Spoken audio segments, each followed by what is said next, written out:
നമസ്തേ. ജയ് ശ്രീകൃഷ്ണ. ശ്ലോകം 23. ഓം തസ്സദിതി നിർദ്ദേശോ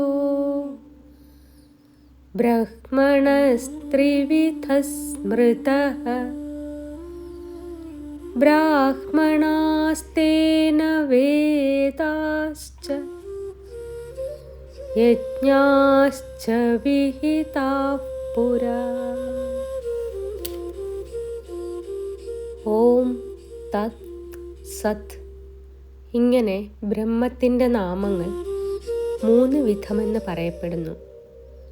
ബ്രഹ്മജ്ഞാനികളും വേദജ്ഞാനികളും യാഗാദി കർമ്മങ്ങളും ബ്രഹ്മത്താൽ പണ്ടേ സൃഷ്ടിക്കപ്പെട്ടിരിക്കുന്നു. ബ്രഹ്മത്തിൻ്റെ അഥവാ പരമാത്മാവിൻ്റെ നിർദ്ദേശങ്ങളായി പുരാതന കാലം മുതൽ പരിഗണിക്കപ്പെടുന്ന 3 വാക്കുകളാണ് ഓം തത് സത്.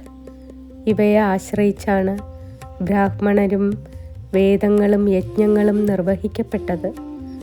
ഈ ശ്ലോകത്തിൽ ഭഗവാൻ കൃഷ്ണൻ ഈ 3 പദങ്ങളെയും ബ്രഹ്മത്തിൻ്റെ പ്രതീകങ്ങളാണെന്ന് പറഞ്ഞു തരുന്നു.